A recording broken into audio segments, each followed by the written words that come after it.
Subscribe करिए हमारे channel target UP TET CTET को और बेल आइकन को दबाइए। हेलो फ्रेंड्स, मैं रेनू स्वागत करती हूँ आप सभी भावी अध्यापक एवं अध्यापिकाओं का आपके अपनी channel target UP TET CTET में। दोस्तों, आज के इस वीडियो में हम आपके डीएलएड थर्ड सेमेस्टर के साइंस सब्जेक्ट के 2016 के प्रश्न पत्र का हल देखने वाले हैं, यानी कि क्वेश्चन पेपर कैसा आया था उसका पूरा सोल्यूशन हम यहाँ पर करेंगे। तो सबसे पहले यहाँ पर देखिए वस्तुनिष्ठ प्रश्नों को हम सॉल्व करेंगे। तो वस्तुनिष्ठ प्रश्नों में देखिए यहाँ पर पहला क्वेश्चन है, निम्नलिखित में एसिटिलीन का रासायनिक सूत्र है। एसिटिलीन का रासायनिक सूत्र है। तो दोस्तों यहाँ पर आप देखिए, यहाँ पर ऑप्शन आ में आपको CH4 है, ये आपका मेथेन का फॉर्मूला है। इसके बाद यहाँ पर आप देखिए ये एथेन का फॉर्मूला है। इसके बाद यहाँ आपको एथिलीन मिलेगा और ये आपका एसिटिलीन है C2H2। यहाँ पर CH4 मेथेन तो आपको पता है इस तरीके से होता है, कार्बन के साथ 4 हाइड्रोजन अलग अलग जुड़े होते हैं सिंगल बॉन्ड से।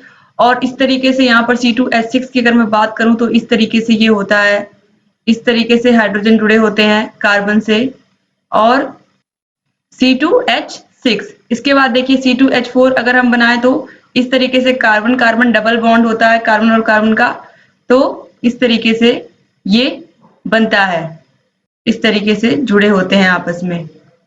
और फिर जो C2H2 है इसमें कार्बन और कार्बन के बीच में ट्रिपल बॉन्ड होता है। तो इस तरीके से ये पूरा फॉर्मूला चारों का आपने देख लिया। तो यहाँ पर एसिटिलीन पूछा है तो ऑप्शन द जो है ये बिल्कुल सही है, कार्बन और कार्बन के बीच में ट्रिपल बॉन्ड होता है।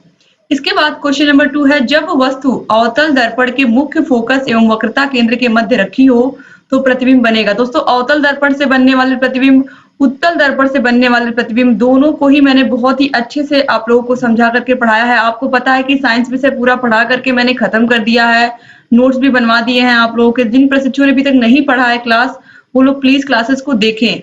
अब देखिए यहाँ पर ऑप्शंस में दिया हुआ है उल्टा, वास्तविक तथा वस्तु से बड़ा। सबसे पहले हम ये समझेंगे कि जो अवतल दर्पण होता है आपको पता है कि ऊपरी सतह पर क्या होता है, पॉलिश होता है इसके, और जो भी परावर्तन की घटना होती है वो सब कहाँ होती है, इसके आंतरिक तल से होती है। तो इस तरीके से ये होता है दर्पण। और यहाँ पर मुख्य फोकस F होता है और वक्रता केंद्र यहाँ पर, वक्रता केंद्र का मतलब जिस भी दर्पण का ये भाग है, जिस भी गोली दर्पण का ये भाग है उसका कोई ना कोई केंद्र होगा, तो उसी को हम वक्रता केंद्र कहते हैं। अब कोई भी वस्तु यहाँ पर रखी हुई है फोकस और वक्रता केंद्र के बीच में, तो वो उसका जो प्रतिबिंब बनेगा वो किस तरीके से बनेगा। तो दोस्तों यहाँ पर आप देखिए, यहाँ पर ये ध्रुव है और यहाँ पर जैसे एक किरण यहाँ पर आती है, टकराती है, और ये वापस जो भी मुख्य अक्ष के समांतर किरण आती है वो फोकस से होकर के गुजर जाती है, ये आपको पता है।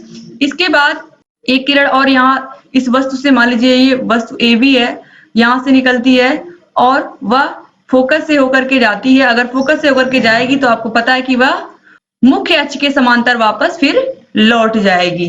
तो इस तरीके से ये आपको प्रतिबिंब बनता हुआ यहाँ पर, जहां पर ये दोनों रेखाएं आपस में काटेंगी वहां पर आपको प्रतिबिंब बना हुआ मिलेगा कुछ इस तरीके से।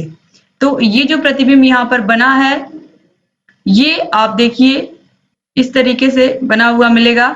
तो यह जो प्रतिबिंब होगा यह आपको देखने में उल्टा लगेगा क्योंकि वस्तु इस तरीके से थी और जब इसका प्रतिबिंब बना तो इस तरीके से बना, यानी कि ये क्या हो गया, उल्टा हो गया। तो वस्तु उल्टी, यानी कि उसका जो प्रतिबिंब बनेगा वो उल्टा बनेगा। लेकिन क्या बनेगा, वास्तविक बनेगा, क्योंकि इसी साइड में बन रहा है, दर्पण के बाएं साइड में ही बन रहा है, तो इसलिए प्रतिबिंब वास्तविक बनेगा, उल्टा बनेगा और वस्तु से बड़ा बनेगा। अब देखिए यहाँ पर AB से आपको ये AB बड़ा दिख रहा होगा, तो इस तरीके से ये जो प्रतिबिंब बनेगा ये बड़ा दिखेगा। तो यहाँ पर ऑप्शन A जो है उल्टा, वास्तविक तथा वस्तु से बड़ा प्रतिबिंब, ये बिल्कुल राइट आंसर हो जाएगा। इसको ऑलरेडी मैंने क्लास में समझाया है। अवतल दर्पण से बनने वाले प्रतिबिंबों को आप सभी को अच्छे से देख लीजिए, देखिए एग्जाम में पूछे हुए क्वेश्चन है ये। इसके बाद क्वेश्चन नंबर 3 है, हरित लवक रहित पौधों का समूह है शैवाल, कवक, अनावृत बीजी या उपयुक्त सभी। तो राइट आंसर है कवक। क्वेश्चन नंबर 4 है, किसी वस्तु द्वारा प्रति सेकंड किए गए कंपनों की संख्या को कहते हैं आवर्तकाल, आयाम, आवृत्ति या इनमें से कोई नहीं। दोस्तों जो आवर्तकाल होता है, आवर्तकाल का मतलब है जैसे कि कोई वस्तु अपनी माध्य स्थिति में है, कोई लट्टू है मान लीजिए या कोई दोलन करने वाला पिंड है, तो वो यहाँ गया अपनी, एक बार जब उसको किसी ने भी उसको जरा सा भी ऊर्जा दिया तो यहाँ गया, फिर यहाँ एक निश्चित ऊंचाई पर जा करके फिर जो सबसे ऊंचाई पर वो जहां पर पहुंचा वो उसका आयाम हो जाएगा। फिर वहां से जैसे ही मुड़ेगा वो, जैसे ही यहाँ पर जा करके फिर अपनी वास्तविक स्थिति में आएगा, तो ये पूरा उसका एक आवर्तकाल होता है। यानी कि एक बार उठा, यहाँ से गया, यहाँ से फिर यहाँ से पूरा वापस आकर इस साइड गया, फिर यहाँ अपने आकर के अपनी वास्तविक स्थिति में रुक गया, तो ये हो जाएगा इसका आवर्तकाल। अब यहाँ पर पूछा है कि प्रति सेकंड, 1 सेकंड में कितनी बार ये घटना हो रही है, तो उसे हम क्या कहते हैं, एक बार कितनी, एक सेकंड में कितनी बार कंपन हो रहा है, 1 सेकंड में ये घटना कितनी बार हो रही है, उसे ही हम कहते हैं आवृत्ति। ऑप्शन सा जो है ये बिल्कुल सही हो जाएगा। तो जो आयाम होता है वो सबसे मैक्सिमम ऊंचाई होती है, जो आवर्तकाल होता है वो एक चक्कर को पूरा करने में लिया हुआ समय होता है, एक दोलन को पूरा करने में लिया हुआ समय होता है। यानी कि एक बार ये लट्टू या जो भी आप मान लीजिए यह दोलन करने वाली वस्तु एक बार अपने स्थान से उठी, फिर वापस पूरी दूरी इसने इस साइड तय की, फिर अपने स्थान पर आकर के रुक गई, तो ये हो गया इसका आवर्तकाल। और यह 1 सेकंड में कितनी बार ये घटना हुई, ये हो जाएगा आवृत्ति। क्वेश्चन नंबर 5 है, वायु दाब आरोपित करती है, यानी कि जो वायु होती है वह कितनी तरफ दाब आरोपित करती है। तो इसको मैंने आपको समझाया था एक सिंपल से, आप कोई बॉटल ले लीजिए, प्लास्टिक का कोई बॉटल ले लीजिए और आप उसमें पानी भर दीजिए, या पानी भरने से पहले आप उसमें क्या कर सकते हैं, आप होल कर दीजिए। आप एक साइड पूरा लगातार उसके एक किनारे पर, चारों किनारों पर आप होल करिए, एक इक्वल साइड में आप चारों तरफ होल कर देंगे, और आप जैसे ही उसमें पानी भरेंगे, अगर आपने पानी पहले से भरा हुआ तो फिर वो निकलने लगेगा, इसलिए मैं बोल रही हूँ जब आप पानी बाद में उसमें फिल करेंगे, पहले उसमें आप क्या कर दोगे, होल कर दोगे चारों तरफ, एक ही साइड, एक ही तरीके का होल आप चारों साइड से कर दोगे। और जब आप उसमें पानी भरोगे तो आप देखोगे कि जो पानी है वो उसकी जो बौछार है, मतलब वो जितनी दूरी तय कर रहा है चारों तरफ एक साथ एक समान दूरी तय करेगा। तो यहाँ पर हमें क्या पता चल रहा है कि जो वायु होती है वो दाब, समान दाब आरोपित करती है चारों तरफ।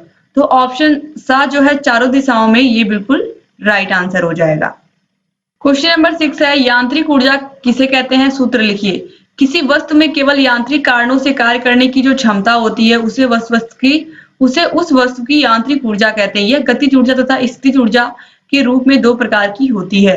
तो जो यांत्रिक ऊर्जा होती है यह मुख्य रूप से 2 प्रकार की होती है, गतिज ऊर्जा और स्थितिज ऊर्जा।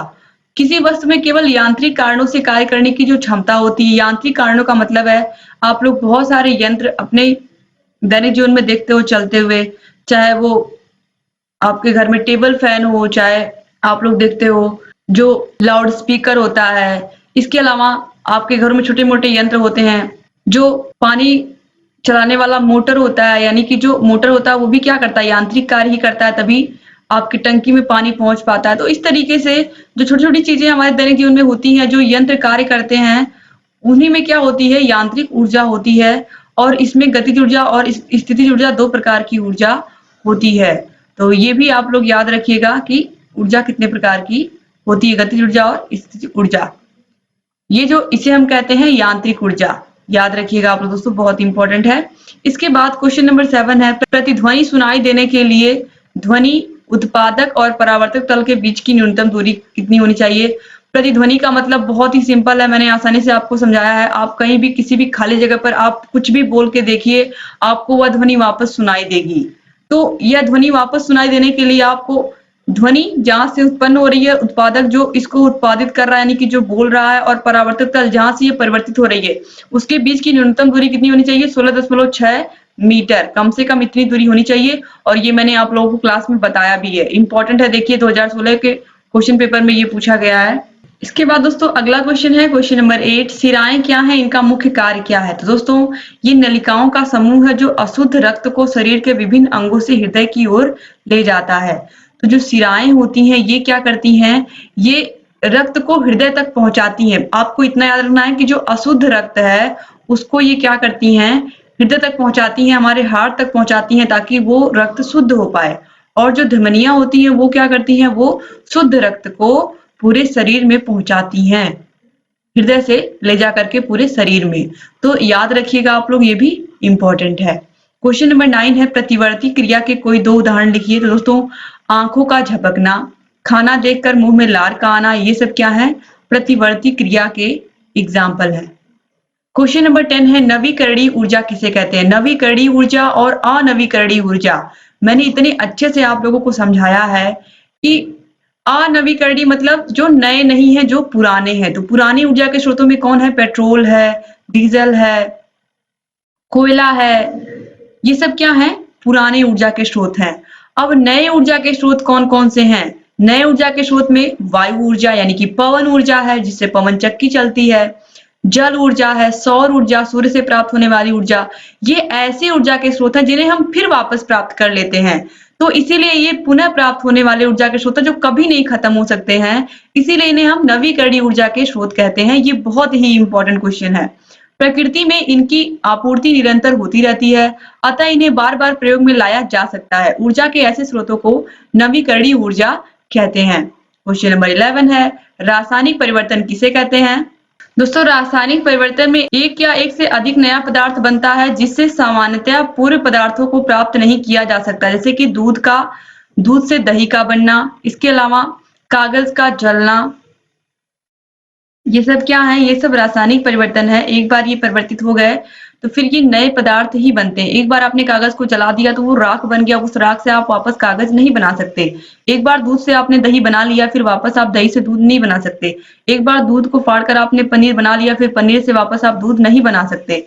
तो ये रासायनिक परिवर्तन जो होते हैं, इनको आप वापस फिर नया पदार्थ ही आपको मिलता है, दोबारा वही मूल पदार्थ आप प्राप्त नहीं कर सकते हैं। इसके बाद क्वेश्चन नंबर 12 है पर्यावरण संरक्षण से क्या अभिप्राय है? अपने स्तर से आप पर्यावरण को कैसे संरक्षित करेंगे, या फिर पर्यावरण को संरक्षित करने के कौन कौन से उपाय हैं? एग्जाम में इस तरीके से क्वेश्चन भी पूछ सकता है। तो यहाँ पर देखिए पर्यावरण संरक्षण के क्या क्या उपाय हो सकते हैं, या पर्यावरण का संरक्षण आप कैसे करेंगे। तो चलिए हम देखते हैं इसका आंसर हमें क्या लिखना है।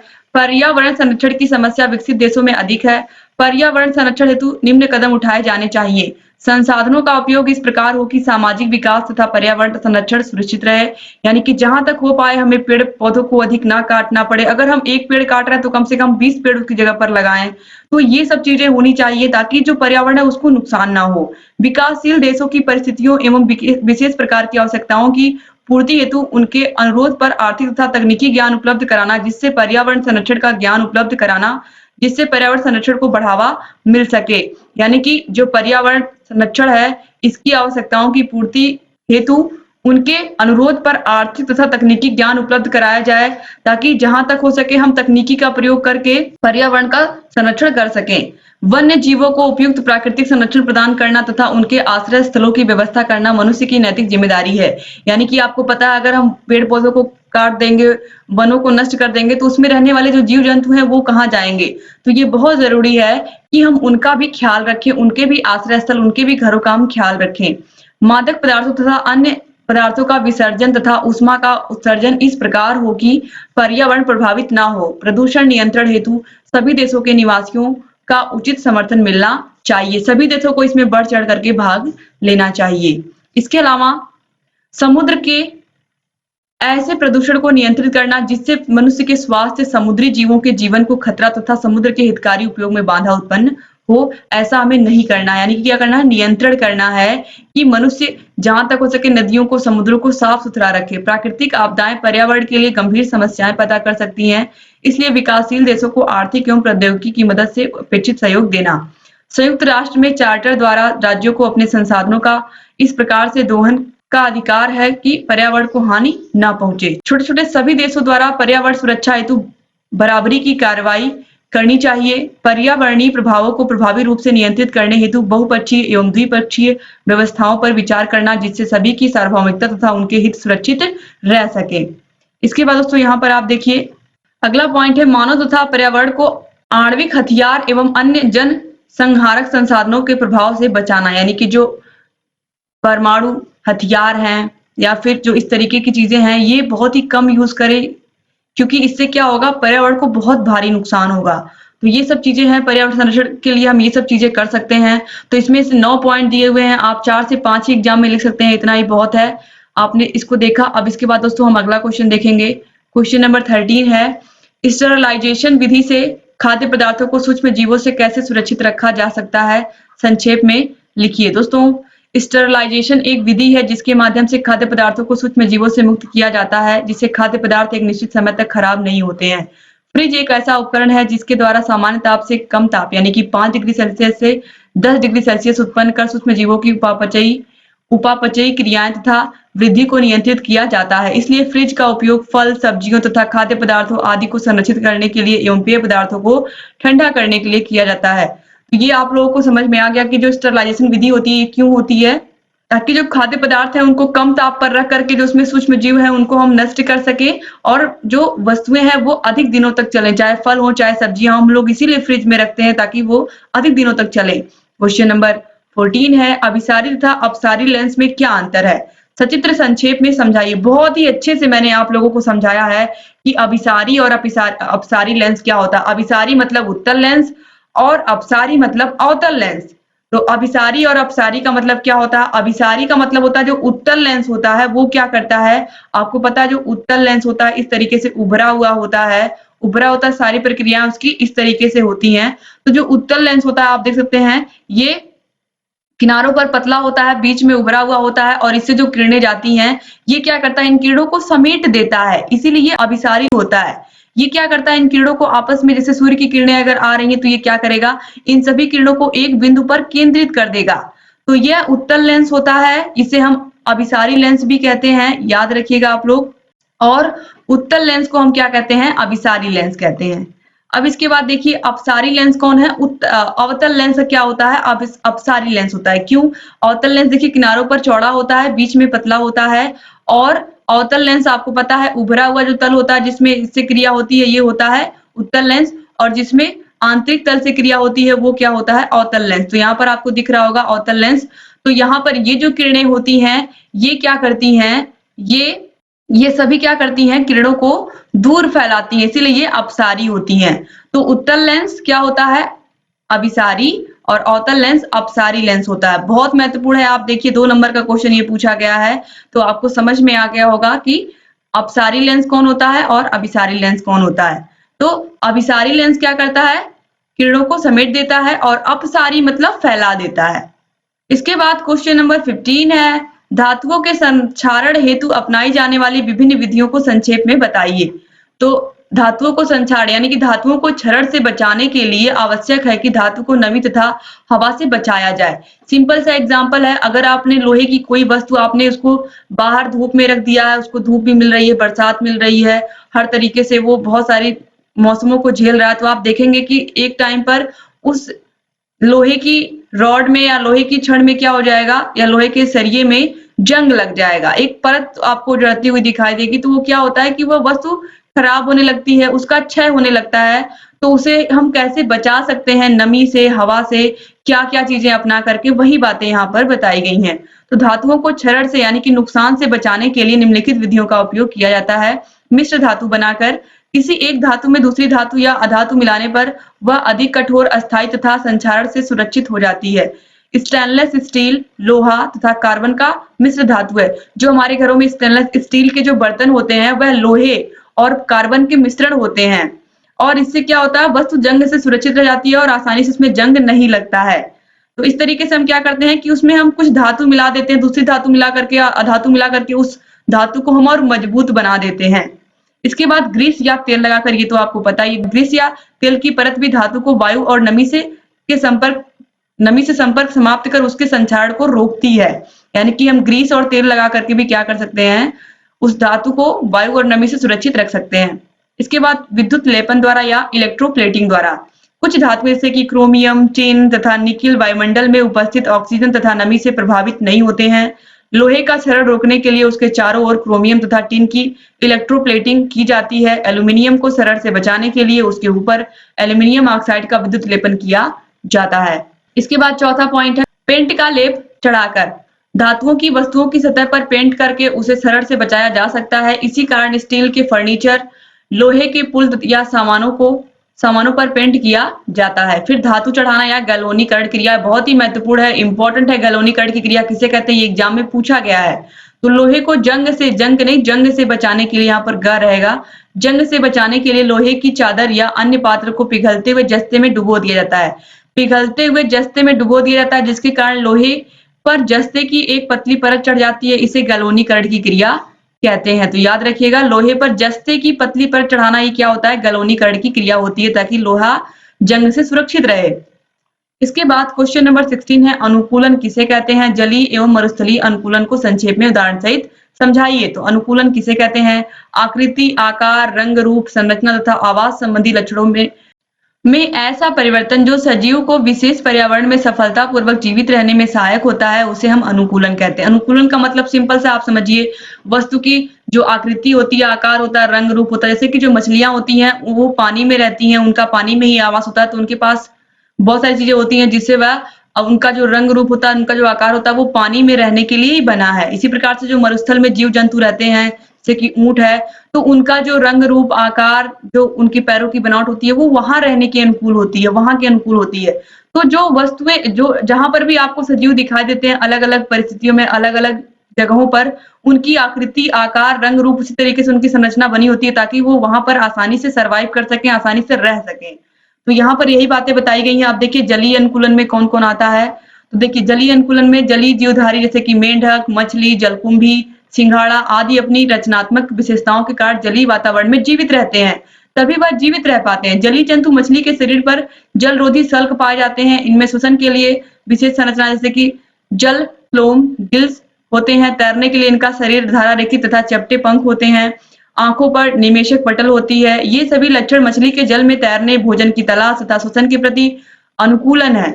इस प्रकार अन्य जलीय जंतुओं में भी अनेक विशेषताएं पाई जाती हैं, जिनके कारण ही वे जल में निवास कर पाते हैं। अब देखिए जंतुओं की तरह ही जलीय पौधों में भी अनुकूलन होता है। इन पौधों का शरीर कोमल तथा कमजोर होता है। इन पादपों के शरीर के सभी भागों में मृदुतक अधिकता में होता है और काष्ठीय उत्तक अत्यंत सूक्ष्म भाग में होता है। पत्तियां पतली, कटी फटी तथा तैरने की अवस्था में होती हैं। पत्तियों में प्राय रत्नों का अभाव होता है। इन पौधों में जड़ तंत्र अल्प विकसित होता है।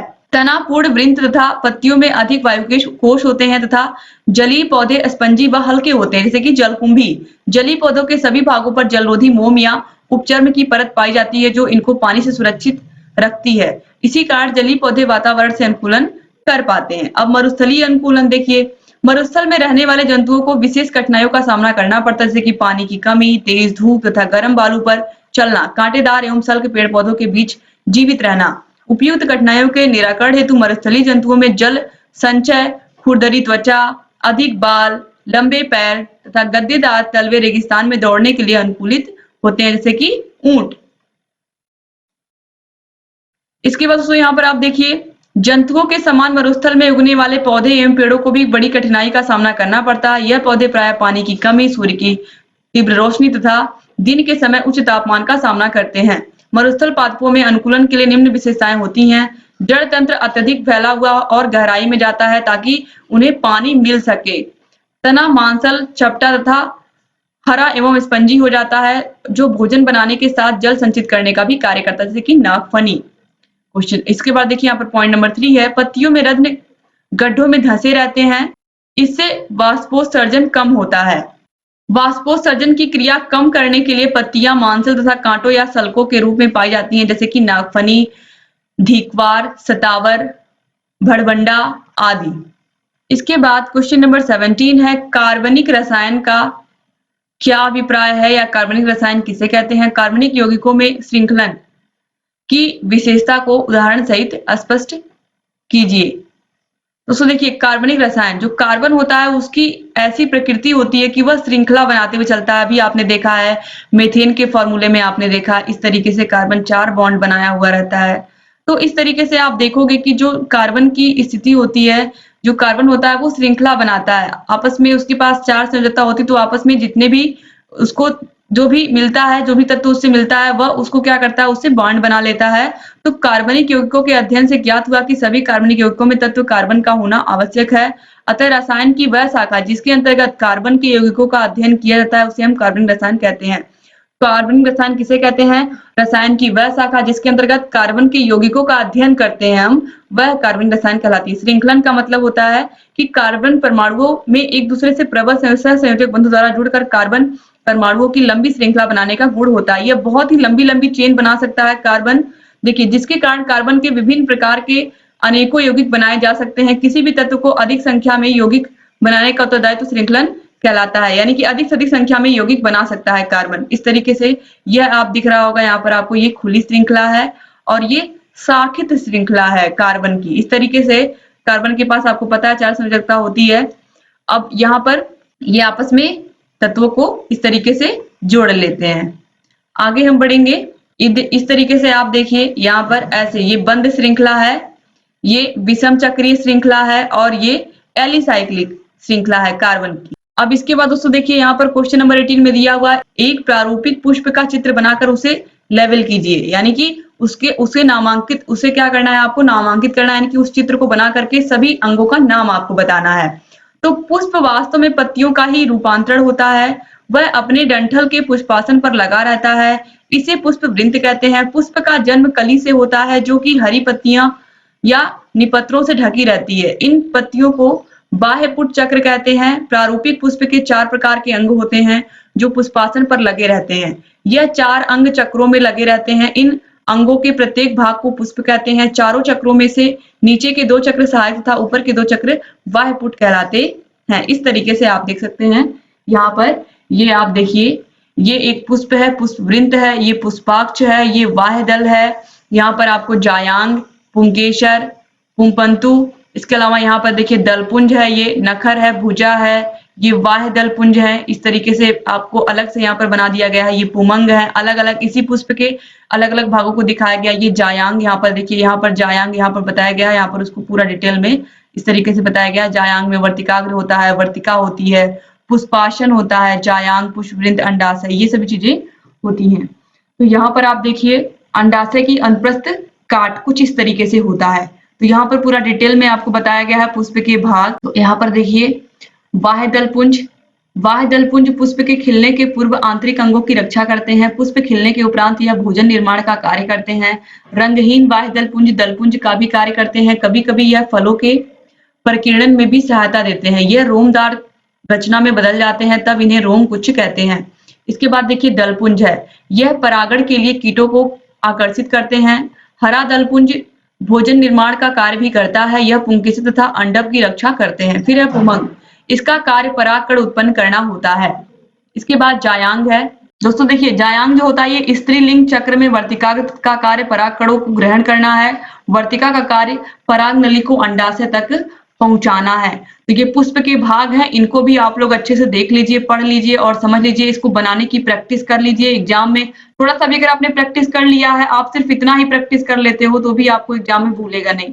तो ये जितनी भी चीजें थी मैंने ये पूरा पेपर आप लोगों को बता दिया, अच्छे से समझा करके पढ़ा दिया। तो उम्मीद करती हूँ कि आज की वीडियो आपको समझ में आई होगी और ये पूरा पेपर आपको अच्छे से समझ में आया होगा। दोस्तों अगर ये वीडियो अच्छा लगा तो अपने कॉलेज के फ्रेंड्स को भी जरूर शेयर करिएगा।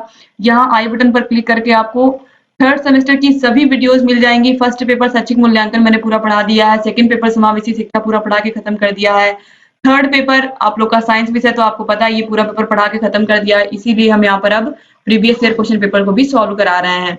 तो यहाँ आई बटन पर क्लिक करके आप सभी वीडियोस को देख सकते हैं। डिस्क्रिप्शन बॉक्स और कमेंट बॉक्स में भी आपको सभी विषयों की लिंक मिल जाएगी। हर एक विषय की हर एक वीडियो को आप देखिए और अपनी तैयारी को बेहतर बनाइए। जहां कहीं भी कोई भी समस्या आ रही है हमसे पूछिए। आपकी सभी समस्याओं का समाधान target UP TET CTET channel करता आ रहा है और लगातार करता रहेगा। उम्मीद करती हूँ दोस्तों आज की वीडियो भी आपको पसंद आई होगी। डिस्क्रिप्शन बॉक्स और कमेंट बॉक्स में भी आपको सभी विषयों की लिंक मिल जाएगी। और अगर अभी तक आपने हमारे चैनल को सब्सक्राइब नहीं किया है तो प्लीज सब्सक्राइब कर दीजिए और घंटी के निशान को भी प्रेस कर दीजिए ताकि हम जो भी नई वीडियोस बनाते हैं उन सभी का नोटिफिकेशन आप लोग के पास समय से जाए और आप बिना मिस किए इन सभी वीडियोस को देखते रहे। एक बार फिर से आप सभी भाई बहनों का बहुत बहुत शुक्रिया वीडियो पूरा देखने के लिए। उम्मीद करती हूँ आप चैनल से ऐसे ही बने रहेंगे। और अगर आपको सभी विषयों की नोट्स चाहिए तो नोट्स के लिए आप सब्सक्राइब के जस्ट बगल में आपको ज्वाइन बटन दिख रहा होगा। ज्वाइन बटन पर क्लिक करके आपको सभी विषयों की नोट्स हम प्रोवाइड कराएंगे और आपकी व्यक्तिगत समस्या का भी समाधान करेंगे। तो मिलते हैं नेक्स्ट वीडियो में। तब तक अपना ख्याल रखिएगा, अपने परिवार का ख्याल रखिएगा और हमारे चैनल से सही बने रहिएगा। जय हिंद।